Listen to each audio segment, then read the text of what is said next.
Hello, welcome to Student Perspective. My name is Miguel Perez. With us today are here at Rutgers University are a group of students from the city of Patterson, two high schools in the city of Patterson, and they're here to discuss several issues concerning teenagers today. First issue we want to discuss, of course, is the fact that they all participated in the Rutgers and the Records newspaper in Hackensack Minority Workshop. These students are all graduates of the Records Minority Workshop, where we teach high school students a little bit about journalism, how a newsroom operates, and they are here today taking a tour of Rutgers University so that they can consider a career in journalism. The students are Rory Uyoke, Alfredo Aguilar, Caroline Fernandez, Nasima Blake, Richelle Hofnagel, and Denise Thomas. Welcome all to the program. Thank you. What do you think of Rutgers University, first of all? You've had a tour, you've seen how the journalism department works. What was your impression? It's big. It's big, huh? It's huge. The campus, you can get lost here. You get really lost. I got lost at the buses. Come on here. So what did you think of the journalism department? Like pretty complex. It's like pretty big and like they got like all the software and stuff and like computers and like they got a lot of things like they're like up to date like with the computers and the stuff they use like to produce like and like to publish a paper like every week. It's comfortable. They're almost like the computers we use in our school, so we had no problem at all. Yeah, I would say the same program. Make you feel like coming to school here? Yeah. From other communications departments that I've seen in different colleges, this seems to be the more comfortable, and it's almost like home almost. It's nothing that is too complicated that you really can't get into. It seems like it's something that if you're here in a day or two, you'll be pretty set, you'll be pretty comfortable with it. So it was pretty nice. I was impressed. Well, that was going to be my next question. I guess it is safe to say that you were impressed. Yeah. And like the atmosphere itself, the college, it has a whole bunch of little houses, so you won't feel too far away from home if you come, if you don't commute. You feel comfortable. You can It's very adapt. scenic, too. I mean, Yeah, I was just driving around and it's pretty scenic and beautiful. I think for me today, coming here and hearing about the Black Voices, Carta Bacure, the newspaper about minority students on campus, that was pretty impressive. That's probably something that I'd like to get involved if I came here. So with the students, and they gave us their reaction, their feelings about their newspaper, how dedicated they were to it, and even though they were students, they really found the time to be a part of something like that. Well, talking about getting involved with a newspaper, how much did the record have to do with that? You all are graduates of the Records Minority Journalism Program, and we've had that program for 2 years now. Some of you participated in 1 year and some of you in the other. Every January we bring students from several high schools to spend a week at the Record. What were your impressions of what happened there? Fun and exhausting. A lot of work, huh? We put you through the grill. Yes, you did. You gave us these timelines that were so short, hardly slept, but we had a lot of fun. It was a very interesting program. It helped me to pick which career I wanted to get into. First, I was on the border of broadcast journalism, print journalism, or law, and by attending that program, I realized that I wanted to get into broadcast journalism, not necessarily print, because I just like, I guess, being in front of people, and print is like, you write your article and you send it out, but actually just being in front of people, I like that idea better. So that's what I got from that. When you talk about broadcast, there are many areas you can go into. Are you talking about going in front of the camera being or like an behind the anchor camera? woman or a hostess or something in that field? Not well, producing also, and engineering or technical or whatever, that may come afterwards or before, but I'm not too sure about that yet. But right now it's broadcasting. Who else is considering a career in journalism? Kind of like my first choice, probably like getting into law, but I think I probably definitely have journalism on the side, as part of my courses in college, because I know like if law, I know there's a lot of the unemployment rate for lawyers is pretty high now, and so I think getting into like journalism would be a good idea, because it's something I like. I like to write. I kind of like the whole idea of it, because I always read the newspapers. Usually I got like 2 newspapers delivered to my house, the Record and the Herald. So I really like it a lot, and I think that would be maybe a good idea for me. If I remember correctly, Alfredo, what you like most is the sports section. Yeah, definitely. So what you want to do is write sports? Yeah, I do that for my high school paper. You know, I write it for about every team except football program. So, you know, I really pick up a lot from your paper, from the record. You know, before I write an article, I usually like to read articles from your sports section, and that helps me a lot when I give some quality writing from my journalism teacher.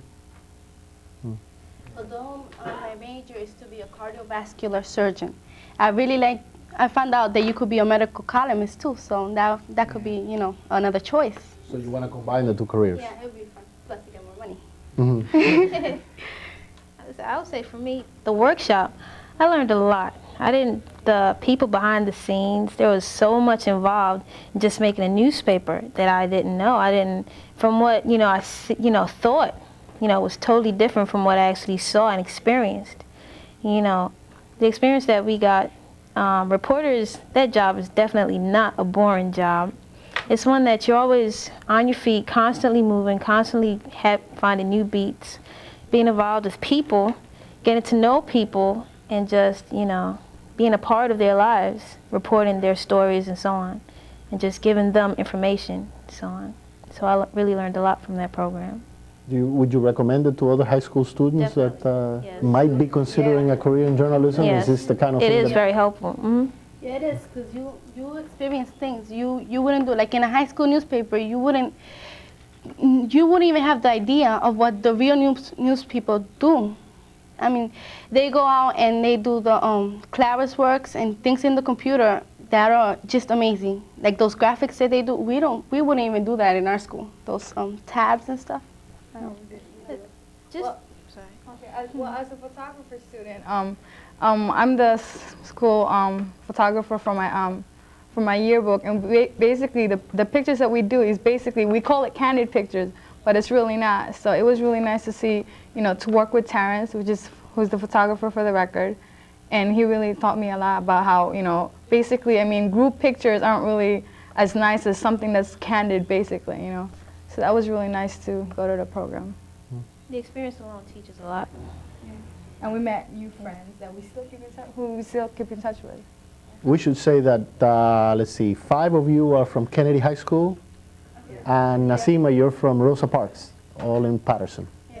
Okay, so what happens after high school, college decisions that you have to make? Are you considering college, applying for college? Have you determined where you're going? Tell me all about that. Well, there's 2 seniors here, me and Both Denise. seniors.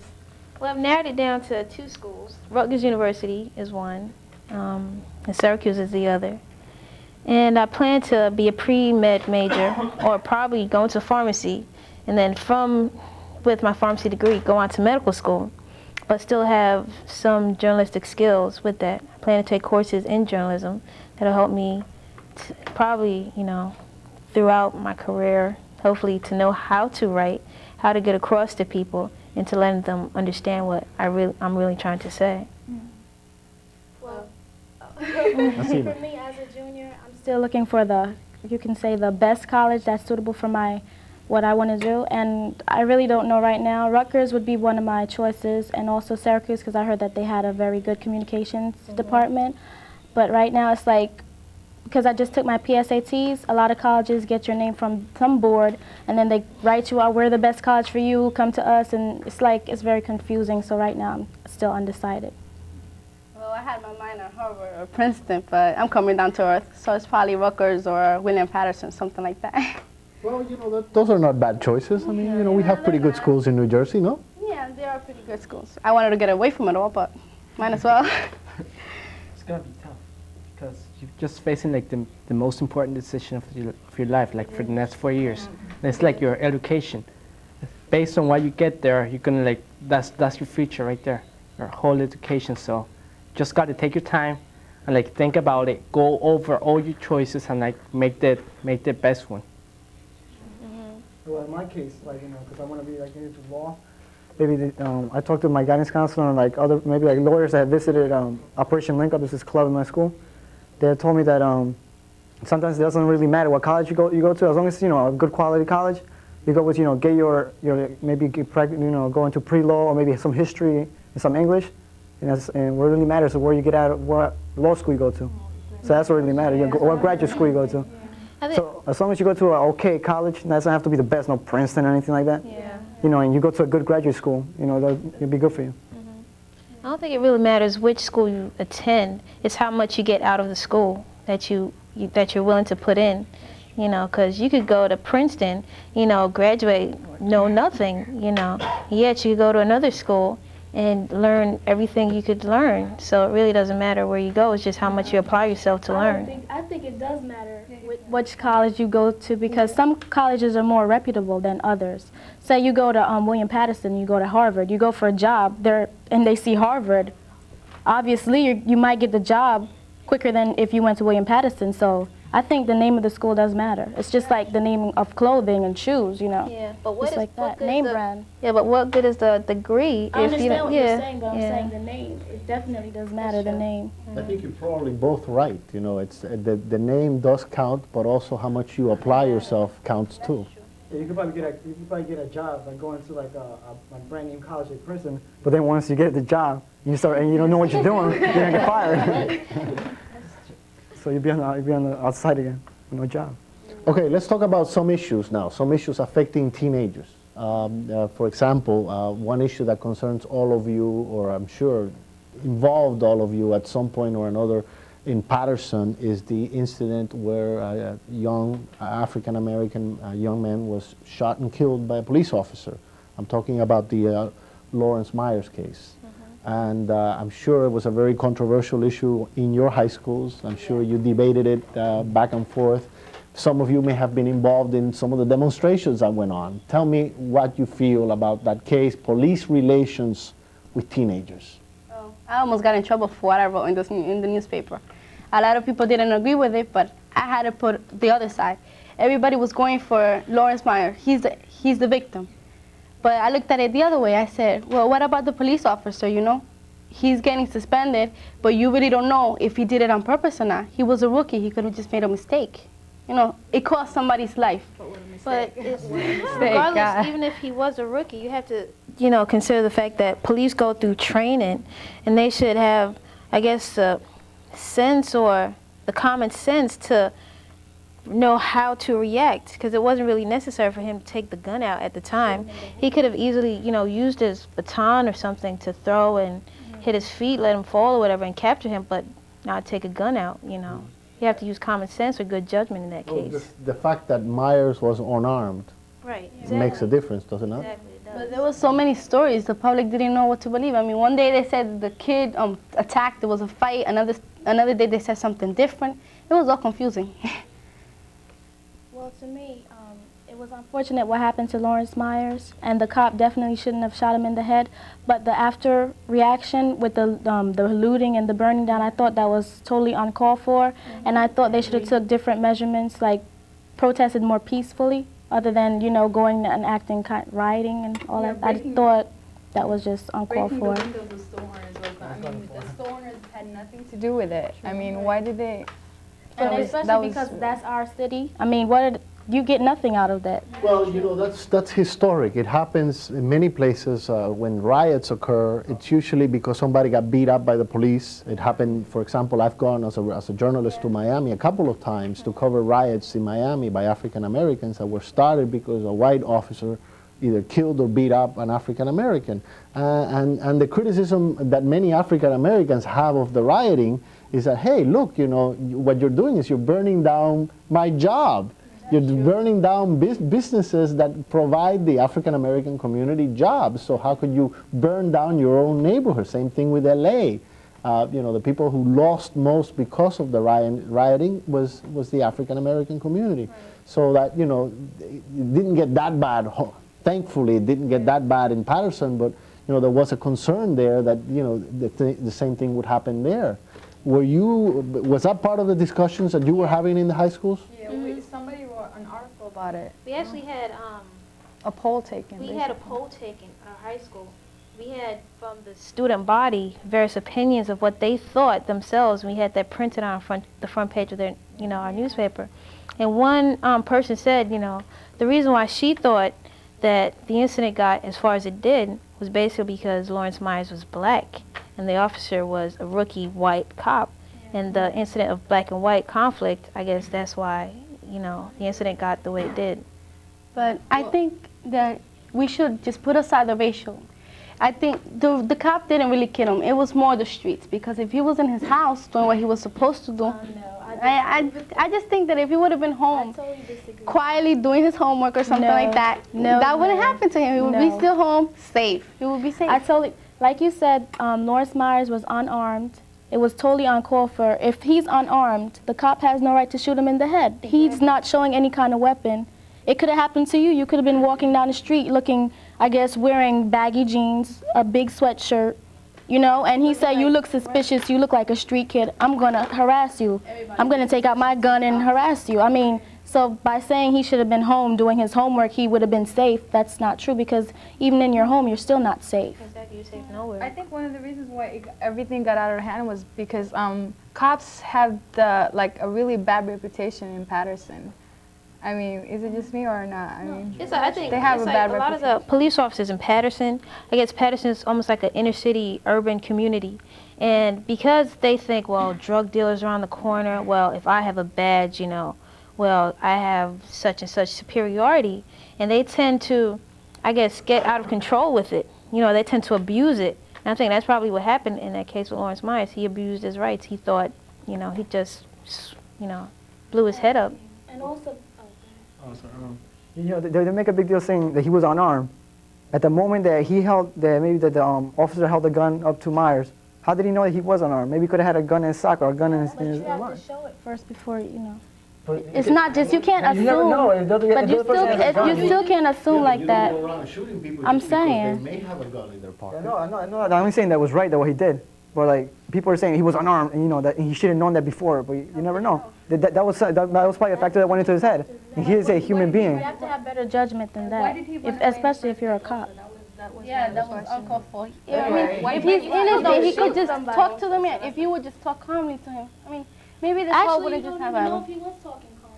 Well, you never know, but they'd say there was a struggle, so. But you said that it wasn't Believe- reported properly, so you wouldn't know that anyways. Well, And also, I think there's a problem because a lot of the police officers in Patterson aren't from Patterson, so they actually don't understand what's going on in the community. So they come in with their preconceived ideas of what's supposedly Patterson and urban behavior. So they come in and I guess they're so paranoid. They believe that the first young person that they see, they're so suspicious that I'm gonna shoot you before you shoot me. I guess that's basically what it is. Well, we could have done a whole show just on this topic because I see that you all have very strong opinions on it. But I want to touch on other issues. For example, one of them is how teenagers are portrayed in the media. Do you think that they're portrayed in a positive light? Do you think that sometimes we write too many negative stories about what some teenagers are doing out on the streets and not enough positive stories about what's happening in the high schools and the kids who do want to study and make a good life out of them, out of their future? Tell me about that. Well, what I've learned from going to the record program was that people have the tendency to read all the bad thing that happens. So basically, I mean, that's what sells. That's why the media does it, you know? That's what makes news also. I mean, news is what's different. Because, I mean, if I was to read something that happened, like something tragic or whatever, somebody that, like, you know, cleaned up, you know, helped, did some sort of community service, I'd probably read something that, you know, happened that was really bad or something, you know? OJ. Yeah. You would Yeah, I rather would read OJ read than OJ. somebody cleaning. So maybe now. Are you guys tired of OJ by now? Yes. Okay. So is he guilty or not? That's it. Is he guilty or innocent? You haven't made. I would say he's guilty, but there's still a chance he's going to be found not guilty. It's like, It's good to see you guys have an open mind on this. I mean, you're innocent until proven guilty, and some people have forgotten that. Well, on the teenage thing you're saying about, you know, how they're portrayed in the media and stuff, I think like they're either portrayed as maybe delinquents or whatever in an urban area like Patterson, you know, whichever one you see, they're probably a drug dealer or something, either that way, or as kids, as a generation who has no aim, maybe no goals for their life, and doesn't really know what they're going to do with their life, with their future. I think that's the two, you know, main negative ways that they're portrayed in the media. Or basically a generation that's just killing each other. Basically, it seems like the media portrays us of not having a future. Basically, Generation X, no The identity. record, there was this article about this kid that got hit in the head. He got 15 stitches or something like that. And the reporter, he wasn't even supposed to do that article. He was supposed to do an article on something good that was happening in our school. He just dropped that topic. It was never printed, and he just went with that, the 15 stitches and how horrible the school was. It was unfair to the school. Yeah, and then me and Denise had to, Denise and a group of students had to go to City Hall and... Should explain the incident? Yeah, you just... Well, the incident was with a fight happened at a local high school, and the reporter was supposed to do an article about, I guess, some positive things that were going on in the high schools, and he so happened to be at the high school the day of the fight. So he just did an entire article about the fight and, you know, just blew the school up.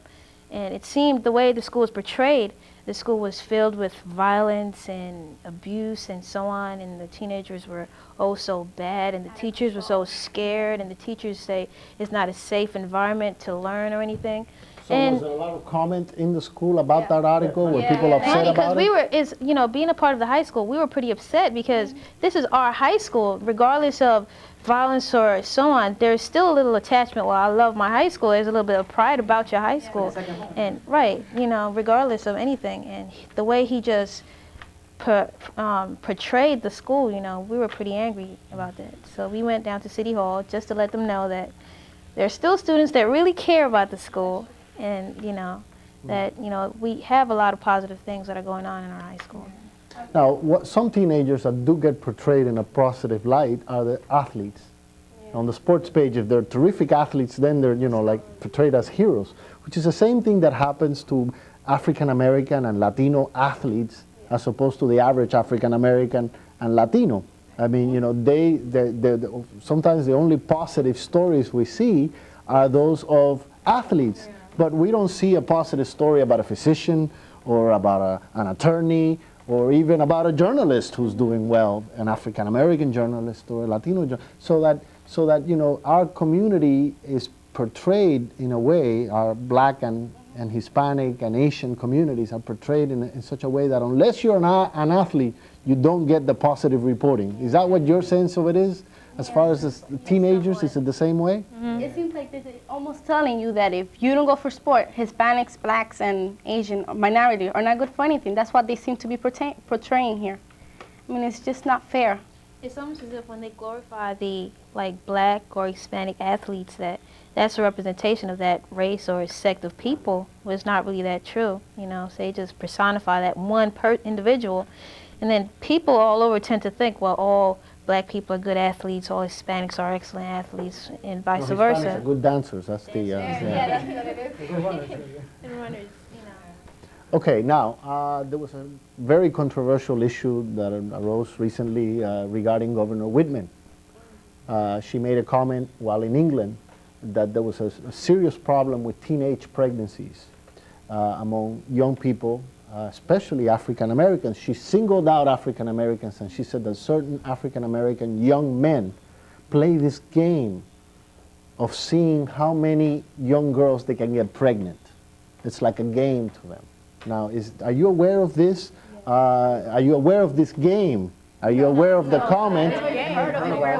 You've never heard of the game? No. So it was a surprise to you when Governor Whitman said this? Yeah. Maybe the closest thing would be like just bragging about how many girls you know have sex with or something, but I don't know about getting them pregnant. You know, I mean, it's kind of serious. That's not an African. Males, and not trying to stereotype males, however, but males, they seem to get a high out of saying how many girls they have sex with. However, I wouldn't put it on the African Americans. I wouldn't put it on Hispanics or Asians or any ethnic group in So how do you specific. feel about the fact that Whitman did put it on African That was Americans? very insensitive of her. She shouldn't have done it, especially in a foreign country. Exactly. Yeah. Her comment was probably based on stereotypes, her perception of what she thought, not exactly the truth of what really is. And especially being in a high position as hers, I mean, you would think that she would have more sense than to say something like that. That was really I think she's really just really stupid. hurting herself. And plus now you hear all this talk about her maybe running for vice president or something like that. Being maybe the only woman, you know, a Republican to be able to run. Well, the thing that it says, it's not only offensive, I think, to young men, but it must be offensive to young women too, because I mean, if they are playing this game, and young women know about it. Well, if you do know about it, what does it say about you? That you're allowing them to play this game with you. They're using you then. And plus, why are you going to play this stupid game if you're going to ruin your life? If you're a teenager, you don't want to become pregnant on purpose. If you do it, it was just because it was a mistake, not because you were playing some dumb game. Okay, well, that's a good issue. Teenage pregnancies. How many of your friends have had to drop out of high school because they got pregnant? Is that happening? A lot? A few that got pregnant still in high school. You know, I guess Some high schools actually have daycare centers so that the student can continue coming to school and drop off the kid at the daycare center. I think teenage pregnancy is evident all over, but it's just that the poorer communities, it's more seen because these girls don't have the money to go and get an abortion like some others. Like, we have a program with Mount Lakes High School, which is in a suburban community, and we spoke about this topic, and a few of the girls said, well, in our high school, it's almost like a sin to get pregnant. But then she said, but, you know, a lot of these girls, their parents are rich, you know, so all they have to do is just to get an abortion. It's like nothing happened. But, you know, if you go to the urban community, these girls, they really don't have the money, so they're forced, if they do get pregnant, to carry that child to term. Place, you know, until you're If they really do. ready. Right, but So what's the teenage solution? Abstention? promiscuity, but still. I don't know. Just self-control. You know, self-awareness of what sex can do for you. To Or you. safe sex? Yeah. safe Protection? sex, you know, yeah. But Miguel, if you look at it, teenage pregnancy, go back, way back then. I mean, before people they say you had to get married a virgin. You couldn't believe that. I mean, most of these parents, they would just drag their daughters out of the city, put them somewhere else where other people wouldn't know them, make them have an abortion, just punch the living crap out of them. And it's just, you know, now it's more heard of because abortion is now popular. Back then it wasn't. It's like divorce.